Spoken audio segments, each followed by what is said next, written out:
Karibu mtazamaji wangu kwa kipindi chetu cha Safari ya Matumaini katika unabii, ikiwa na kipindi chetu ambayo kinaangazia suluhisho la dhambi ambayo Mungu aliiweka kwa ajili ya ukombozi wa mwanadamu. Na kwa hivyo kabla hatujaanza kipindi hiki, nachukua nafasi hii kukaribisha mtazamaji wangu kwa ombi ili tuweze kuendelea. Na tuombe. Baba na Mungu aisha milele mbinguni, jina lako litukuzwe, litukuzwe, litukuzwe milele. Asante kwa nafasi ya kipekee ambayo umetupatia pamoja na mtazamaji wangu huyu. Na uwe pamoja nasi Mungu kutoka mwanzo mpaka mwisho. Taomba hekima, taomba maarifa na kufahamu na nuru katika neno takatifu la Mungu takalosoma siku hii ya leo. Tuweze kuelewa kabisa mpango wako wa kuomboa mwanadamu. Uwe pamoja nasi, andamana pamoja nasi kutoka mwanzo mpaka mwisho, na mtazamaji wangu huyu umbariki sana na unibariki pia, kwa jina la Yesu Kristo aliye mkombozi wetu. Amen. Amen. Mtazamaji wangu, katika somo la leo tunazidi kufuatilia mpango ya ukombozi, na aswa tunaangazia suluhisho la dhambi ambayo Yesu Kristo alitoa katika kifo chake, kupitia kwa kifo chake. Na kwa hivyo basi leo hii naendelea kukumbusha ya kwamba katika somo lililopita tukiwa tunaangazia maisha ya Yesu Kristo duniani, tuliweza kuona jinsi ambavyo Kristo alikamilisha kazi yake ya miaka 3.5. Na akiwa amekamilisha kazi hiyo, siku za mwisho alizungumzia Baba yake akiwa anatoa maombi ya mwisho katika kitabu ya Yohana 17 fungu la 24. Hilo ilikuwa fungu la mwisho ambalo tulisoma mtazamaji wangu somo lililopita, na nataka nianzie pale kitabu cha Yohana 17 fungu la 24. Na mtasoma, inasema hivi: Baba, hao ulionipa nataka wawe pamoja nami popote nilipo, wapate na kutazama utukufu wangu ulionipa, kwa maana ulinipenda kabla ya kuwekwa msingi, kwa kuwekwa msingi ulimwengu. Hapa Yesu Kristo anazungumzia Baba yake. Anamwambia kwamba ulinipenda kabla ya kuwekwa kwa msingi ya ulimwengu. Kwa nini? Tuliweza kusoma katika somo lililopita tukaona ya kwamba kumbe Yesu Kristo alikuwa amekubali hapo awali, kabla ya dunia kuumbwa, wakati Mungu na Roho Mtakatifu pamoja na Yesu walikuwa na mkutano wa faraka. Wakazungumza kuhusu ukombozi wa mwanadamu. Na wakasema kwamba tutaumba mwanadamu, na je, ikiwa atatenda dhambi itakuaje? Katika mkutano huo wa faraka Yesu Kristo kumbe alijitoa. Tulisoma kitabu cha Waebrania 1 fungu la 5. Kasema kwamba Yesu Kristo alijitoa katika mkutano huo wa faraka. Na alipotoa uhai wake, na Baba akamkumbatia na akamtawasa yeye kuwa mwana wa Mungu. Na kutoka siku hiyo Yesu Kristo akakuwa mwana wa Mungu. Na ndivyo hapa anakumbusha Baba yake, anamwambia kwamba wewe ulinipenda kabla ya kuwekwa msingi wa ulimwengu, kwa sababu katika ile mkutano wa faraka tuliokuwa tunazungumzia kuumba sayari hii, kuumba dunia, wewe Mungu Baba ulinikubalia niwe kafara kwa ajili ya ukombozi wa mwanadamu. Na kwa njia hiyo Yesu Kristo akawa suluhisho la dhambi duniani. Mungu akawa na suluhisho la dhambi katika sayari yetu, mtazamaji wangu. Na kwa hivyo basi nataka leo hii tunapoangazia somo hili uelewe ya kwamba msingi wa ukombozi wa mwanadamu ni hapo.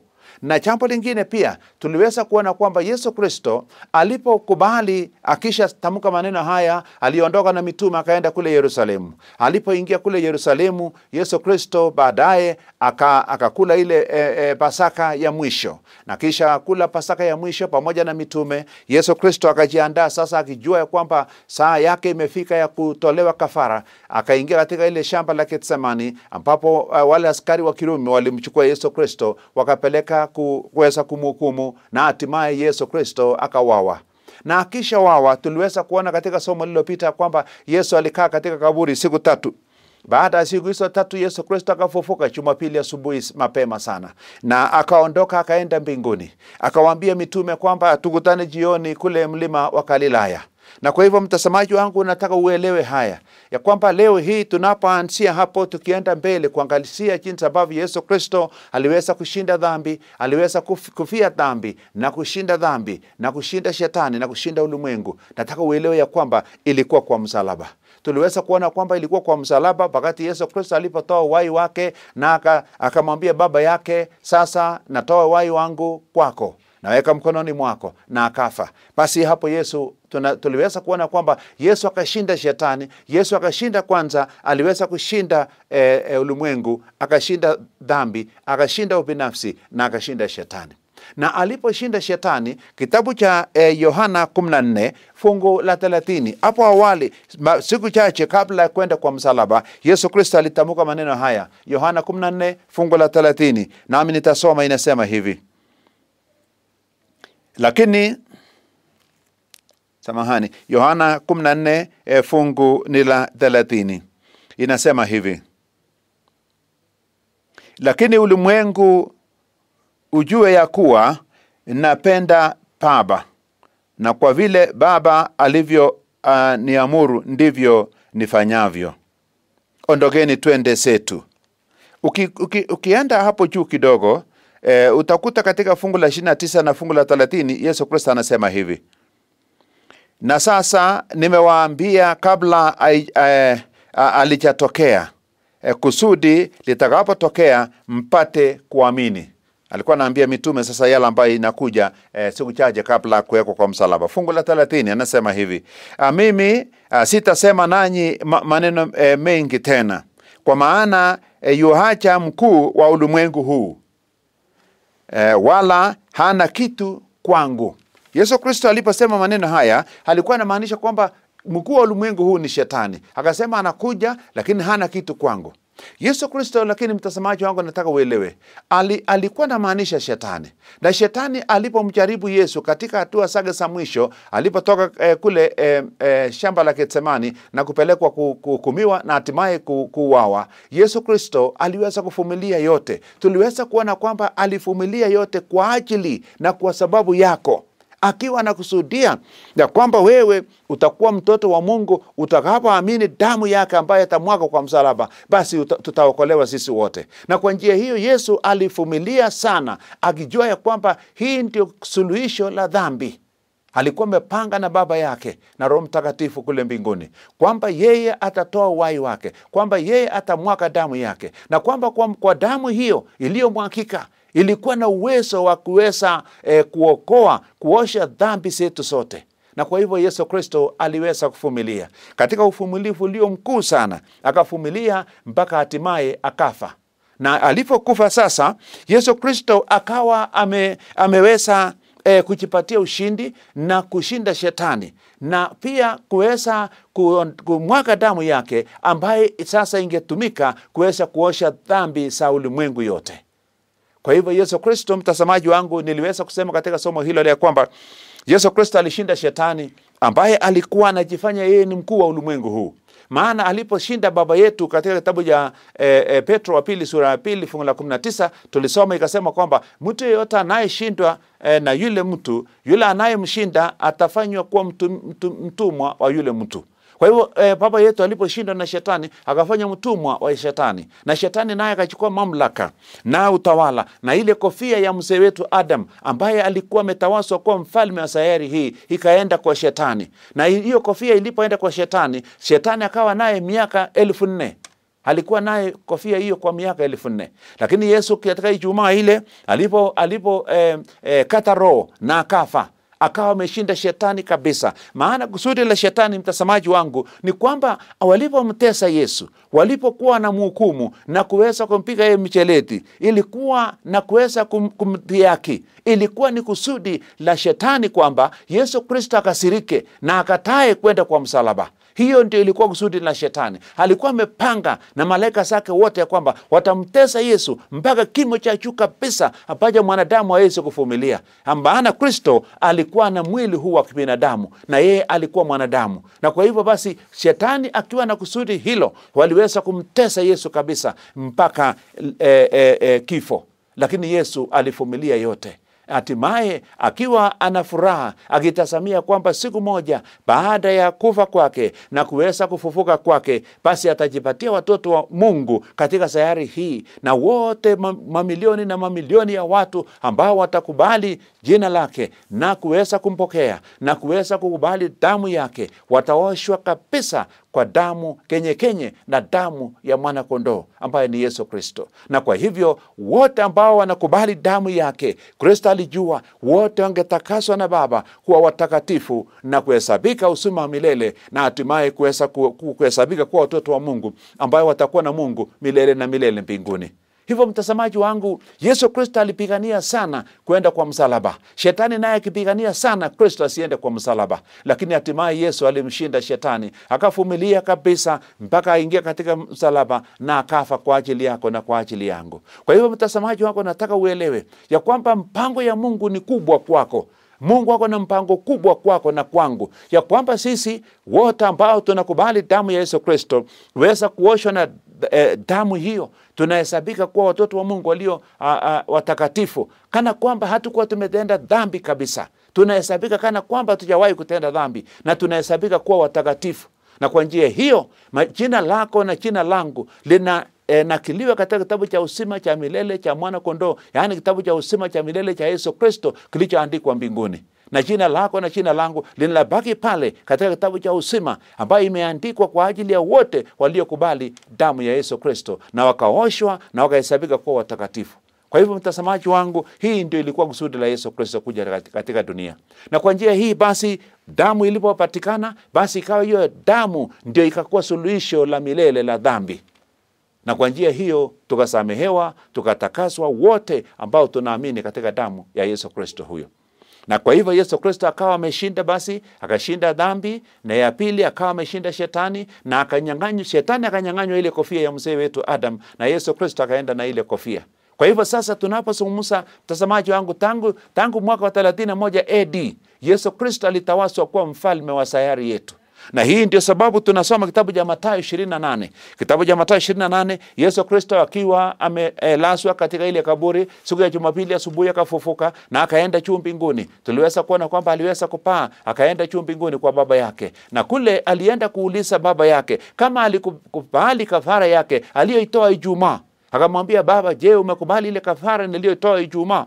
Maana hiyo siku ilikuwa Jumapili, siku ya tatu akaenda akapaa kwenda mbinguni. Akamwambia mitume, tukutane Galilaya jioni. Na mitume nao wakaondoka wakiwa wanajua kwamba Yesu Kristo amefufuka, wakiwa wameletewa ripoti ile na Maria. Wote wakajiandaa na wakatelemuka mpaka kule Galilaya wakiwa wanamngojea Yesu. Jioni Yesu Kristo akawasili. Walikuwa wamekubaliana watakutana Galilaya mlima fulani, na kule jioni Yesu akashuka. Kitabu cha Mathayo 28 fungu la 16 mpaka fungu la 20 inasema hivi. Tasoma sasa mtazamaji wangu. Inasema hivi: na wale wanafunzi 11 wakaenda Galilaya mpaka mlima ule aliyowaagiza Yesu. Fungu la 17. Nao walipomwona walimsujudia, lakini baadhi yao waliona shaka. Fungu la 18. Yesu akaja kwao akasema nao akawaambia, nimepewa mamlaka yote mbinguni na duniani. Mtazamaji wangu, nataka nisimame hapa tuweze kuelewa Yesu anasema nini. Anasema kwamba nimepewa mamlaka yote mbinguni na duniani. Kwa nini? Kwa sababu alikuwa ameshinda shetani katika dunia hii.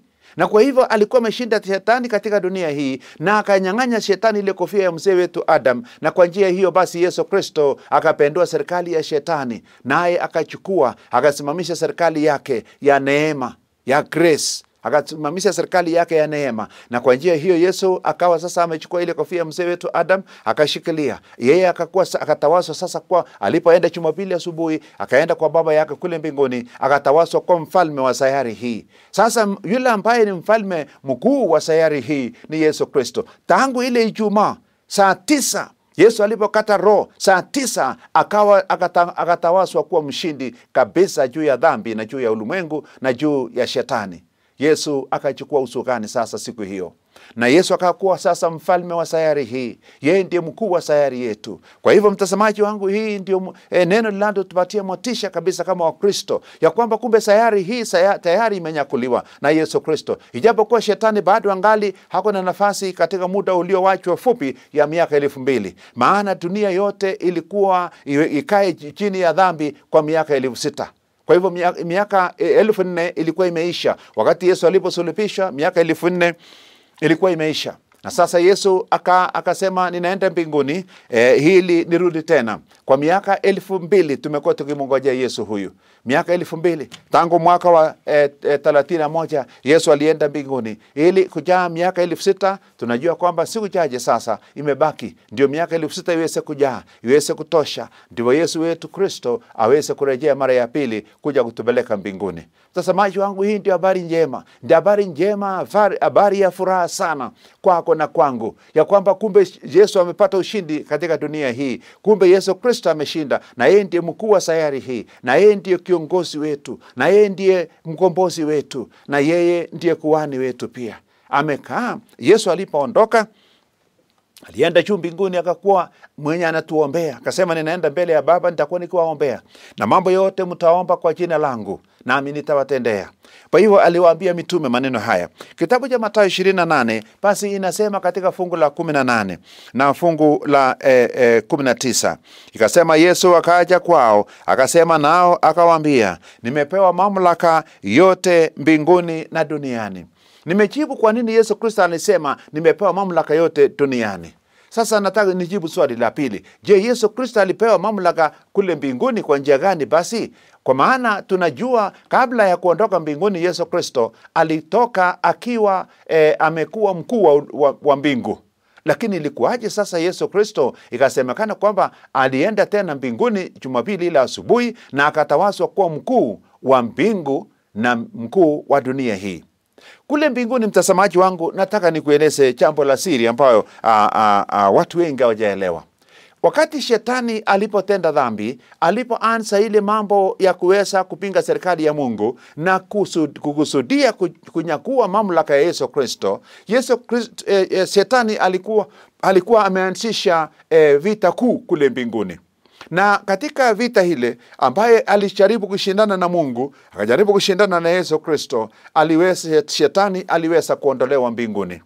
Baada ya maneno yake na mipango zake za uhalifu kujulikana mbinguni na kufunjaji wake wa sheria 10 za Mungu kujulikana mbinguni, basi Mungu Baba aliita baraza lake kuu ambayo ilikuwa inajumuisha Yesu Kristo, Roho Mtakatifu na malaika wakuu mbinguni. Na alipoita ile mkutano, wakaamua ya kwamba ile mkutano, baraza la Mungu ikaamua ya kwamba shetani ataondolewa mbinguni na atafukuzwa katika mbingu ya pili. Ukisoma kitabu cha Waefeso 2 fungu la 2 inasema kwamba shetani anaitwa mkuu wa anga. Anga inamaanisha mbingu ya pili. Kwa hivyo alipofukuzwa mbinguni, alifukuzwa akaja katika mbingu ya pili. Kule akakaa. Wakati huo sayari yetu haikuwa imeumbwa. Kumbuka nilisema hivyo, ya kwamba shetani alipoondolewa mbinguni, aliondolewa mapema kabla ya sayari yetu kuumbwa. Lakini alipokaa pale muda mchache baada ya hiyo, sayari yetu ikaja ikaumbwa. Lakini nataka ujue kwamba shetani alipoondolewa mbinguni, aliondolewa ikiwa malaika wote wa Mungu hawajaelewa kabisa siri za shetani katika moyo wake. Zile siri ambazo shetani alikuwa naye katika moyo wake. Na kwa hivyo malaika wengine, ingawa walipagi uaminifu kwa Mungu, bado walikuwa na taswishi, walikuwa na maswali tele kuhusu kufukuzwa kwa Lucifer na kufukuzwa kwa wale malaika thuluthi moja wa Mungu. Na wao wakapaki wakiwa na mashaka, nao wakapaki wakiwa na taswishwi kiasi fulani. Na wao walipokuwa wanafanya kazi ya Mungu wakishughulika miaka hizo 1400, malaika wale walikuwa wanatembea katika mbingu ya pili, pahali ambapo Mungu ameweka sayari zingine. Nilikufundisha mtazamaji wangu katika wakati mwingine. Nikasema kwamba Mungu ako na sayari zingine ambazo aliziumba, ambazo siko na watu na haina dhambi. Wale watu wanaishi katika sayari hizo sote ni watakatifu, wametunza amri 10 za Mungu na wamekuwa waaminifu sana. Na kwa hivyo malaika wa Mungu wanapotumwa kutoka ikulu ya Mungu katika mbingu ya 3, wanakuja katika mbingu ya pili. Katika mbingu ya pili kuna sayari nyingi ambazo hasihesabiki, na malaika wanatumwa pale kufanya kazi. Wakati walipokuwa nakuja katika mbingu ya pili, shetani naye akiwa katika mbingu ya pili, walikuwa wanakutana na wao. Na shetani alikuwa anawaambia wale malaika wa Mungu ya kwamba, jameni, nilifukuzwa bure. Huko mbinguni nilifukuzwa bure. Mungu alinifukuza bure. Kwa miaka 1400 shetani amekuwa akijaribu kudanganya malaika wa Mungu. Na malaika wengi wakawa wanataswishi ya kwamba huenda kweli huyu mtu alifukuzwa bure. Lakini hawakujua.